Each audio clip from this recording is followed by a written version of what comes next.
नमस्कार दोस्तों, knowledge universe academy से मैं डॉक्टर आशुतोष मिश्रा आप सभी लोगों का आज फिर से स्वागत करता हूं। और दोस्तों आज हम लोग उपस्थित हैं हिंदी व्याकरण के कुछ महत्वपूर्ण प्रश्नों को लेके, जो कि अक्सर पूछे जाते हैं एकल शब्द के बारे में। ठीक है, तो ये क्वेश्चन सभी एग्जाम के लिए, चाहे नेट का हो, चाहे टीजीटी हो, चाहे पीजीटी हो, चाहे सीटेट हो, चाहे जस्टेट हो, या फिर आरओ हो, एआरओ हो, यूपी पुलिस हो, यूपीएससी में भी क्वेश्चन पूछा गया है कई बार। ठीक है, तो दोस्तों आज हम लोग इस वीडियो को शुरू करते हैं और मैं आशा करता हूं कि यह वीडियो आप सभी लोगों के लिए काफ़ी बेनिफिशियल होगा। तो समय को बिना व्यर्थ किए आते हैं सीधे अपने टॉपिक पे।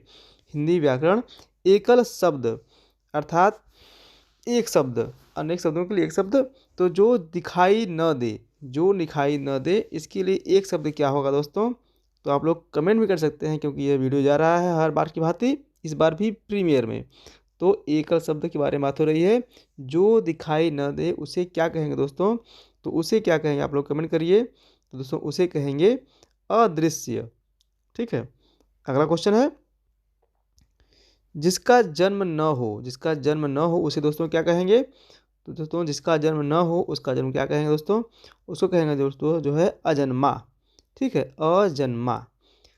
दोस्तों अगला क्वेश्चन है, जिसका कोई शत्रु न हो, तो जिसका कोई शत्रु न हो यह उसे कहेंगे अजातशत्रु। दोस्तों देखिए, आप लोग सब लोग तो पढ़ाते ही हैं आप लोगों को कि भाई इसके चार चार विकल्प दिए हुए हैं, ये है, बी ये है, सी है, डी है, ये है। ठीक है, तो वो तो सही है, मतलब वो भी तरीका सही है। लेकिन अगर आपको केवल वन लाइनर क्वेश्चन मिल जाए और इस प्रकार का केवल ये वाला क्वेश्चन जैसे मिल जाए, हम लोग सीधे आपको उत्तर बता रहे हैं, ये आपके लिए और अच्छा रहने वाला है। ठीक है, तो कभी कभी क्योंकि ऑप्शन में दिक्कत भी होता है, तो प्रयास करें आप लोग कि आपको ऑप्शन अगर ना मिले तब भी आपको वो पता हो। क्योंकि जब आप लोगों का टीजीटी पीजीटी का या फिर कोई एग्ज़ाम का अगर इंटरव्यू होता है, तो वहाँ से आपको वहाँ पे ऑप्शन नहीं मिलता है। आपको पता होगा, जो व्यक्ति पीजीटी का इंटरव्यू दिया होगा या फिर यूपीएससी पीसीएस वगैरह का इंटरव्यू दिया होगा, उसको पता होगा कि वहाँ पे ऑप्शन नहीं दिया होता है। ठीक है, तो प्रयास करिए आपकी सब क्वेश्चन का सीधे आंसर जानने का। ये नहीं कि भैया मुझे ऑप्शन दीजिए तब मैं बताऊंगा चार ऑप्शन क्या है। इंटरव्यू में से कोई क्वेश्चन आपसे क्वेश्चन पूछा गया तो आप वहाँ लगे मांगने, भैया ऑप्शन क्या है, आपको ऑप्शन दीजिए। तो वो आपके लिए कॉम्पिटिटिव एग्जाम के लिए सही है, लेकिन आपकी तैयारी इस लेवल की होनी चाहिए कि अगर कोई क्वेश्चन व्यक्ति पूछता है तो बिना ऑप्शन दिए सीधे उधर से क्वेश्चन आया, इधर से उत्तर भाई लो डायरेक्ट। ठीक है, ऐसा बनाइए अपनी तैयारी को, आप ऐसा इस काबिल बनिए आप लोग कि आपकी तैयारी उस लेवल तक की हो कि सीधे कोई व्यक्ति अगर क्वेश्चन पूछता है तो सीधे आप उसको उत्तर बताएं, यह ना कि उससे ऑप्शन लगे मांगने। ठीक है, तो मेरा उद्देश्य इसीलिए है कि मैंने आपको ऐसा वीडियो में आप लोग सभी जो है समक्ष ले गया हूँ।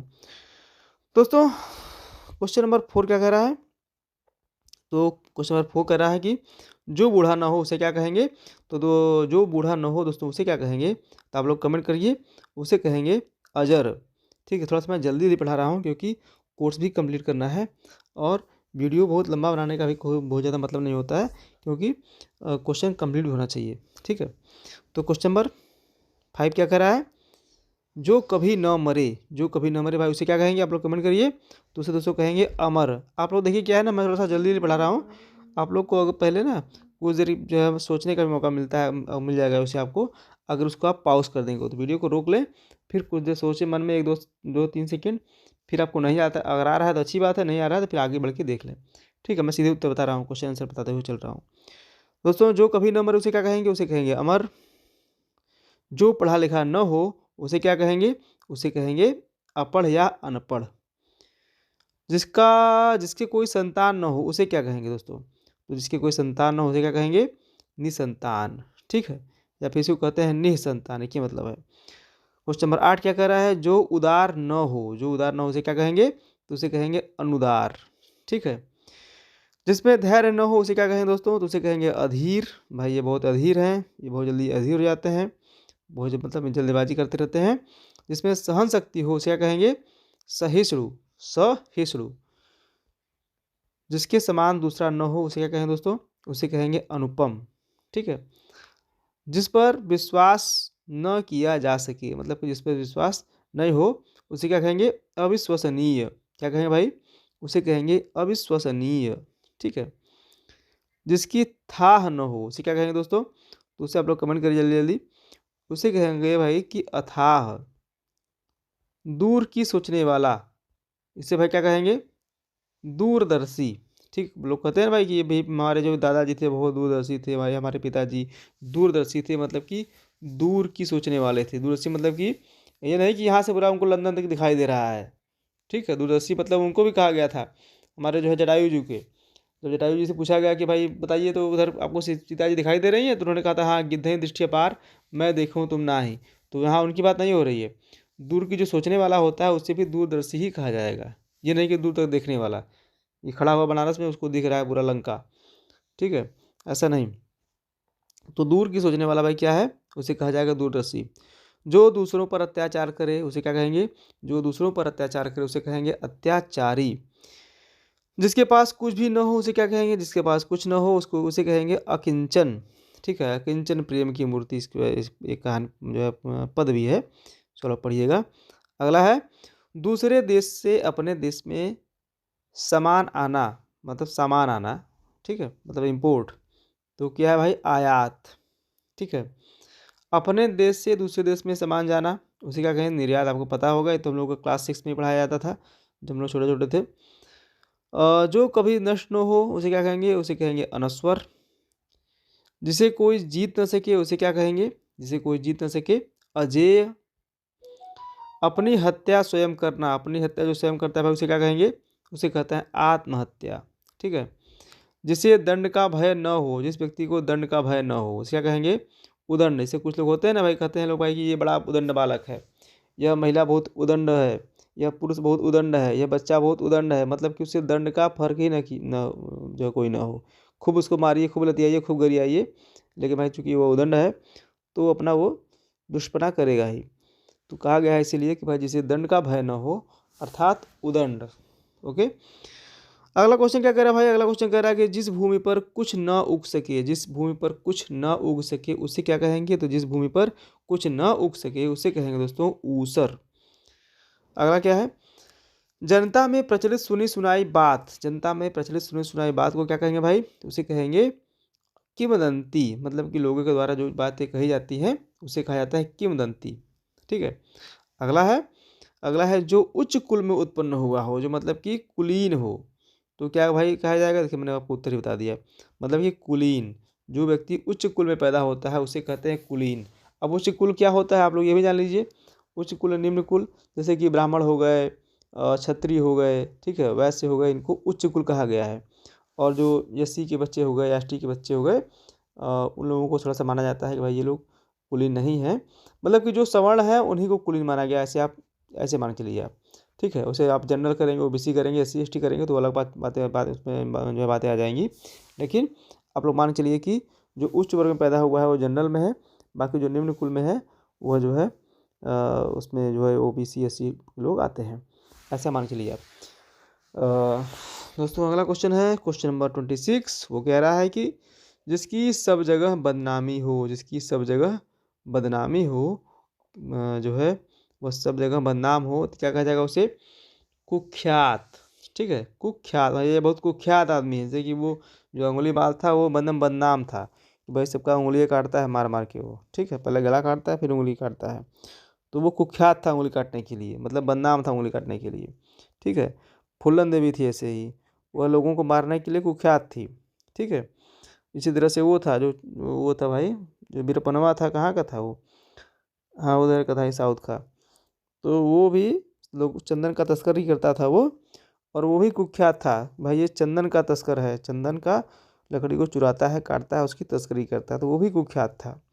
ठीक है, इधर अभी हाल ही में आपने सुना होगा जो कानपुर के थे विकास दुबे, ठीक है, जिनसे जो जिन्होंने बहुत सारे पुलिस कर्मियों को मार दिया था, तो वो भी कुख्यात था। ठीक है, मतलब कि वो मारने लोगों के लिए कुख्यात था, बहुत लोगों को मारा पीटा था। तो जो व्यक्ति जिस चीज़ के लिए बदनाम हो उसे ही कहा जाता है कुख्यात।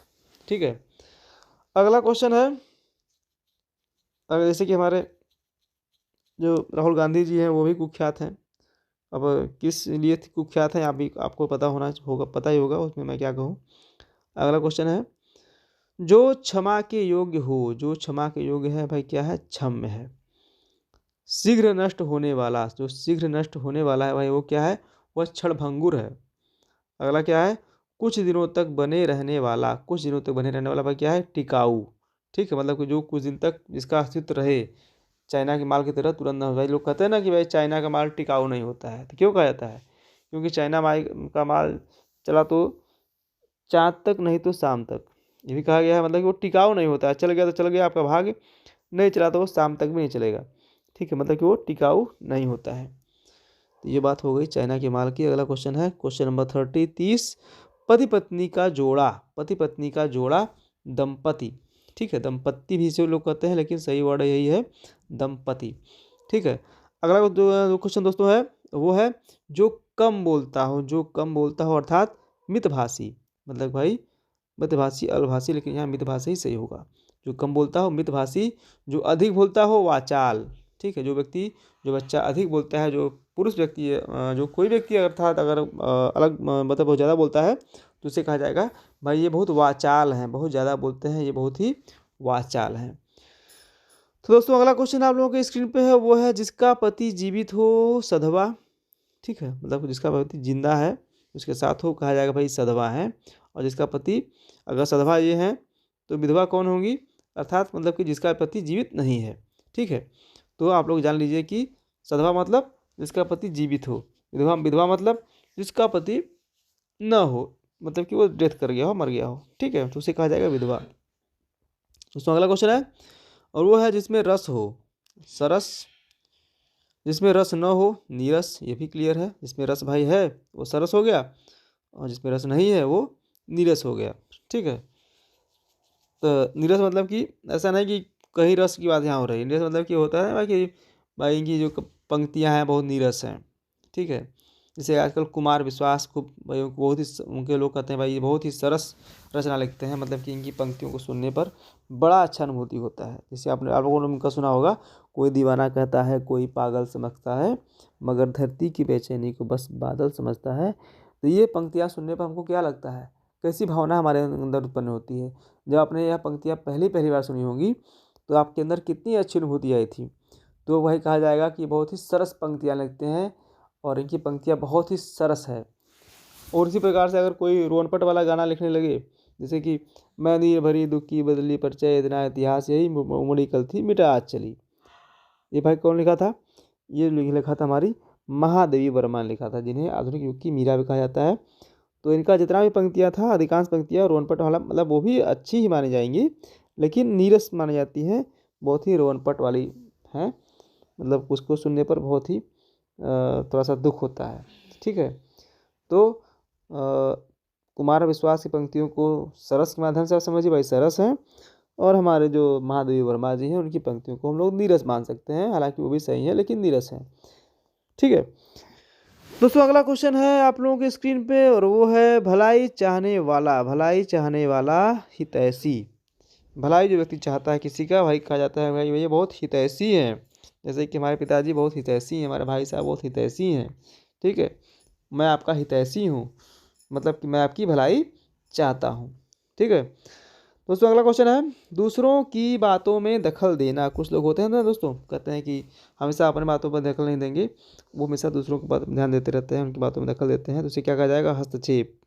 ठीक है, तो उसे कहा जाएगा, उसे कहा जाएगा हस्तक्षेप।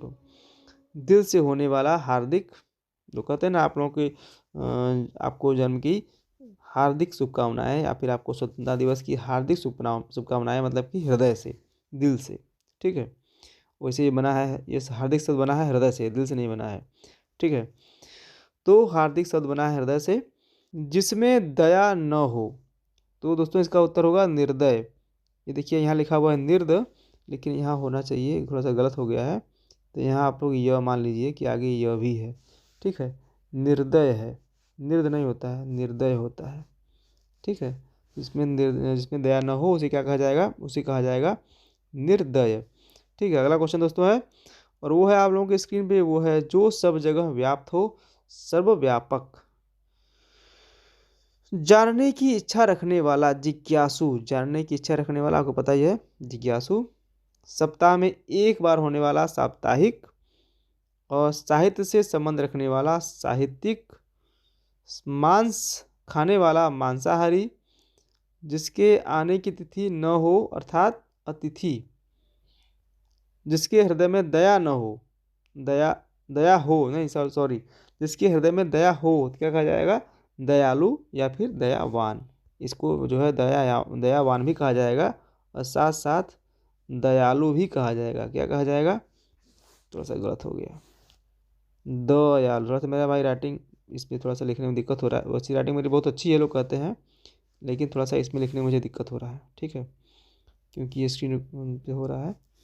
तो भाई क्या हो जाएगा, जिसके हृदय में दया हो, और ये तो उसे क्या कहा जाएगा, दयावान कहा जाएगा, साथ ही दयालु भी कहा जाएगा।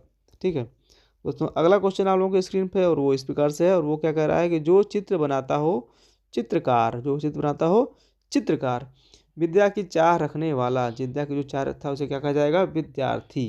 ठीक है, हमेशा सत्य बोलने वाला, सत्यवादी। बहुत ही सब कॉमन क्वेश्चन है, लेकिन यही क्वेश्चन कॉमन इसको लोग समझते हैं, यही क्वेश्चन कब कहाँ से गलत हो जाएगा कोई भरोसा नहीं है, क्यों। ठीक है, इसीलिए हमेशा आप लोग पढ़ते रहिए, क्योंकि कहा भी गया है कि करत करत अभ्यास से जड़मत होद सुजान, रचरी आवत जात से सिर पर परत निशान। ठीक है, अर्थात कि आप लोग हमेशा पढ़ते रहिए, हमेशा अभ्यास करते रहिए। ये मत सोचिए ये क्वेश्चन तो मुझे आता है, ये बहुत इंपॉर्टेंट नहीं है, ये तो हमने बहुत बार पढ़ा हुआ है। जितना ही पढ़ेंगे आप, उतना ही आपके अनकॉन्शियस माइंड में, उतना ही आपके दिमाग में वो चीज़ें फिर बैठती चली जाएंगी, और वो आपको कभी आजीवन नहीं भूलेंगी। ठीक है, क्योंकि अगर आप हिंदी साहित्य के विद्यार्थी हैं, या फिर आपका कोई कॉम्पिटिशन का एग्ज़ाम है, अगर आप शिक्षक हैं, तो निश्चित रूप से यह चीज़ें आपको आजीवन काम देने वाली हैं। और चूँकि आपकी भाषा हिंदी है, आप हिंदी के अध्येता हैं, तब तो भाई आपको हमेशा कुछ ना कुछ बोलना पड़ेगा। कभी स्टेज से बोलना पड़ेगा, कभी किसी सेमिनार में गए वहाँ बोलना पड़ेगा, कभी किसी वर्कशॉप में गए वहाँ बोलना पड़ेगा, कभी किसी सभ्य समाज में बोलना पड़ेगा। तो वहाँ अगर आप भाई पढ़ते रहेंगे, थोड़ा सा उसका अभ्यास करते रहेंगे, तभी ना बोल पाएंगे। अब भाई जानते सब कुछ है, लेकिन उसका कभी आपने अभ्यास किया नहीं, तो बोल पाएंगे, कभी नहीं बोल पाएंगे। इसलिए जो चीज़ें आपको आती हैं उसका आप लोग निरंतर अभ्यास करते रहा करिए, जिससे कि वो चीज़ें और पुख्ता हो जाएं, और आपके दिमाग में सेट हो जाएं, और आपके अनकॉन्शियस माइंड में वो चीज़ें सेव होती जाएं। दोस्तों आज की वीडियो में इतना ही, क्योंकि पूरे 50 क्वेश्चन हो गए हैं। मैं पूरे 50 क्वेश्चन आज लेके आया था। मिलता हूँ ऐसे ही नेक्स्ट वीडियो के साथ। तब तक आप लोग इस वीडियो को देखते रहें। ठीक है, बार बार देखते रहें, इसको पॉज करके देखें, भगा भगा के देखें, या फिर चालू करके छोड़ दें, देखते रहें, सुनते रहें। जितना सुनेंगे उतना ही आपका क्वेश्चन सटीक होगा, उतना क्वेश्चन आपका अच्छा होता जाएगा। दोस्तों मिलता हूँ नेक्स्ट वीडियो में, तब तक के लिए धन्यवाद। हर हर महादेव।